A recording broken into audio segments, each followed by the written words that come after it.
capacities. Okay, yeah. Hold on. And that was the exact deal that you guys vilified, that the president and you vilified President Obama from having. Yeah. Now, so I here don't we have a worse situation where our adversary and our enemy, who's causing havoc in the region, who is funding proxies and terrorists, has discovered, thanks to you all, the power of shutting down the Strait of Hormuz. No, they didn't discover. They knew that a long time ago, and they've done it before. Clearly, we all knew that a long time ago. That's why this ill-conceived war should have never happened. Yeah, but you have made our adversary. That is Senator Cory Booker of New Jersey questioning Marco Rubio, the Secretary of State and National Security Advisor. His 5 minutes cover two subjects that look unrelated and are not. The first is what happens when early warning systems for disease are switched off. The second is what the United States is now offering Iran to reopen a shipping lane. Both are arguments about the price of undoing something that already worked. Watch this. If you want hearings taken apart properly, subscribe. That is what keeps this going. Tuberculosis, an increase in malaria cases. We see a continued ongoing on the continent HIV crisis. And the United States has pulled back from a lot of its investments in those areas. Now with the crisis with Ebola, we see that the challenges that have been brought about as a result of our surveillance, early detection, and the like. So I'm just very concerned about what the administration's strategy is, because we're clearly seeing here that what goes on the continent of Africa directly affects our public health as well. Well, first of all, I don't agree with that assessment. I mean, first of all, it's not about cutting back. As if the response here is not just how much money you spend, it's what results you're going to get. Now, let's talk about Ebola for a second. Ebola, the outbreak in Ebola was in a war-torn, isolated rural area in the DRC. That's where that began. Since that time, our response has been very quick, very rapid. Well, so you're saying you did not cut early detection periods. I'm not talking I'm saying that whatever you're pointing to as a cut is not the reason why there was an Ebola outbreak. I'm not connecting. The first exchange is a disagreement about causation, and both men are partly right, which is why it is worth watching rather than clipping. Booker says the United States has pulled back from health investment in Africa, that tuberculosis and malaria are rising, that the HIV crisis continues, and that an Ebola outbreak is now testing surveillance and early detection. Rubio's answer is that spending is not the measure, results are, and that this particular outbreak began in a remote, war-torn area of the Congo, and the response to it has been fast. I'm simply saying. Well, you are connecting them. You said that our cuts. Senator Rubio, I'm not trying to get in an argument with you. I would really like to actually have my questions answered. So very quickly, we cut early detection when it comes to infectious diseases on the continent. Factually, this is not an opinion. We made those cuts. We cut early warning systems on the continent. It had nothing to do with the Ebola outbreak. So I don't need to tell you, Secretary Rubio, that we're living in a place where an infectious disease crisis anywhere is a threat to public health everywhere. The United States has made major reductions in these areas that have put us more at risk.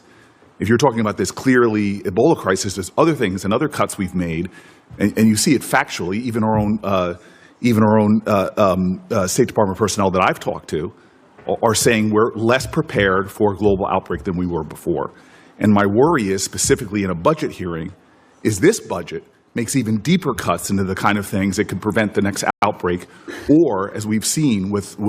So Booker narrows it to the one thing that does not depend on interpretation. He is not claiming the cuts caused the outbreak, and he says so. He is saying the cuts happened. Early detection for infectious disease on the continent and early warning systems, reduced as a matter of record. And he adds the sentence that gives the section its weight, which is the oldest lesson of the last decade. An infectious disease crisis anywhere is a threat to public health everywhere. Unfortunately, with COVID, have us more prepared.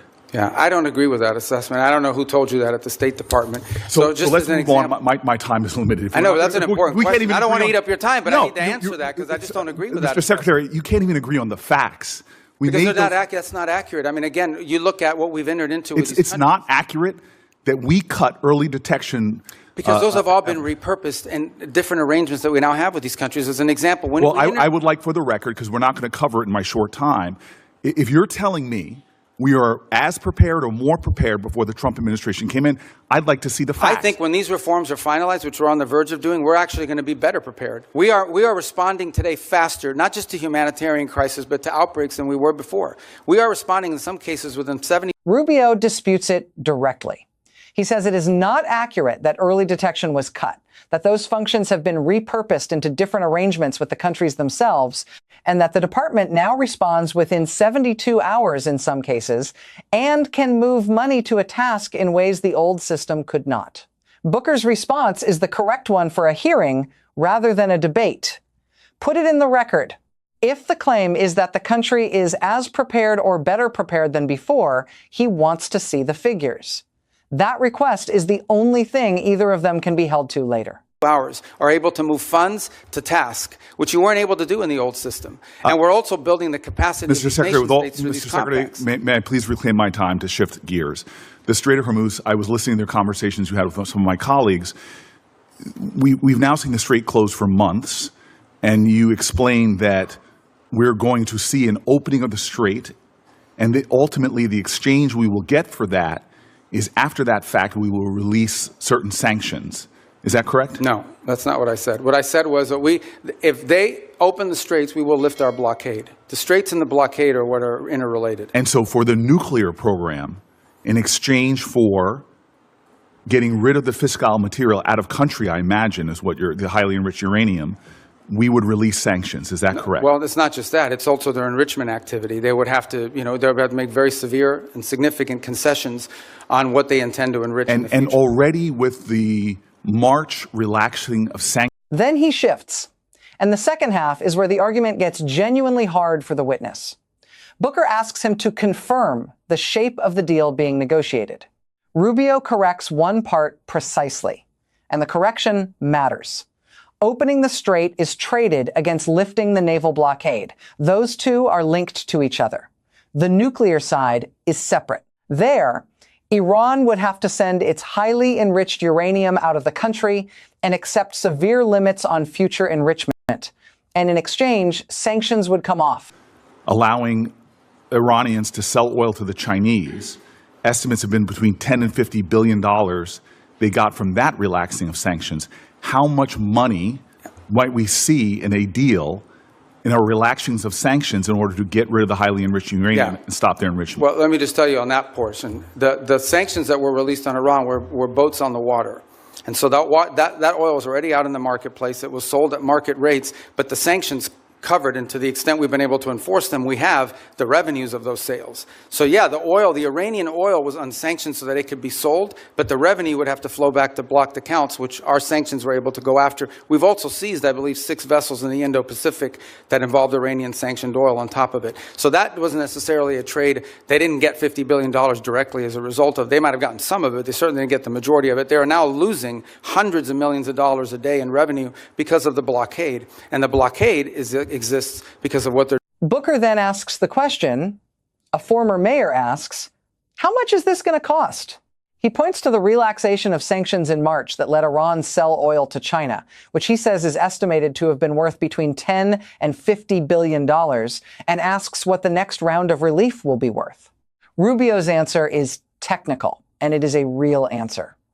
The sanctions lifted covered oil already on the water, sold at market rates, and the revenue still had to flow back into accounts that remain reachable.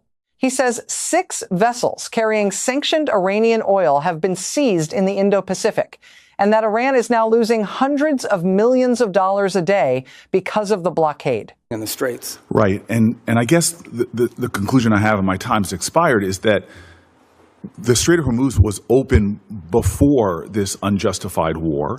We're now scrambling to try to find a way to get it back opened again. Not only is it causing economic havoc to our country and to residents all around this nation, families trying to make ends meet, but you see on top of that, the Iranians finding ways to leverage that, as we allowed them to do with the Chinese for tens of billions of dollars.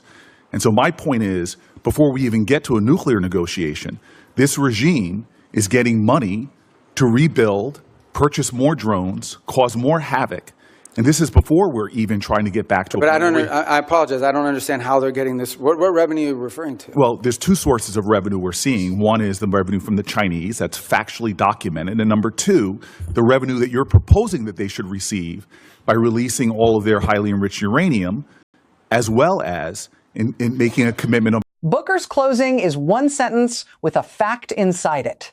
And it is the fact the whole video rests on.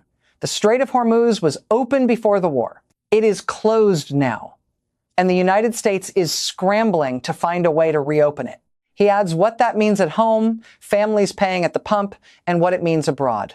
A regime that is finding ways to earn revenue anyway, money that buys drones, all of it before any nuclear negotiation has even begun. Rubio asks what revenue he means. Booker names two sources: the Chinese purchases and the relief Rubio has just described as part of the proposed deal, which brings the exchange to the line that ends it. The arrangement being negotiated, Booker says, is the same deal both men spent years attacking the previous administration for making. Uranium out. Enrichment limited. Sanctions lifted. Rubio does not deny the shape of it. And then Booker adds the part that makes this worse, rather than merely ironic. The adversary now knows what closing that strait is worth and learned it from this war. Rubio's reply is that everyone knew it already. Booker's answer to that is the sharpest thing said in the room, which is that if everyone knew, the war should never have happened. In a stronger negotiating position, we are the strongest nation on the planet Earth, and we're in a stalemate with Iran. And now we're begging to get back into a deal that you all trashed in the first place. There's no one begging. I don't Clearly, know. this is Senator a Senator Booker, your time's up. But Senator Rubio, since he's I do gone want to over, address you some can of these points respond. because they go to the heart of the matter. No one's begging for anything here. The Iranians might be begging because their economy's losing hundreds of millions of dollars a day. That they are losing. Understand, Iran had street protests going on before all of this started. All of those factors, economic factors in Iran, are far worse today than they were 6 months ago when those protests were happening. They have hyperinflation. Their currency's completely devalued. They're struggling to make payroll for their government workers. Iran is in a very serious situation. And if it was up to the political class there, and I understand everybody there is sort of radical in some way, but if it was up to the people that actually go to election. Here's where it stands now, 5 weeks after that hearing. The ceasefire agreed in April, collapsed in July. The blockade is back on. Iran's Revolutionary Guard says the strait is closed. Oman and Qatar are still trying to broker terms. And as of this week, the president says there are no talks underway. So neither half of the trade Rubio described has happened. The strait is not open, and the uranium has not moved. The through line is Booker's, and it is not really about Iran. It is about what it costs to dismantle something that was working and then to negotiate for a version of the same thing from a weaker position. You are watching Inside Politics. Subscribe and tell us what you think that lane is worth.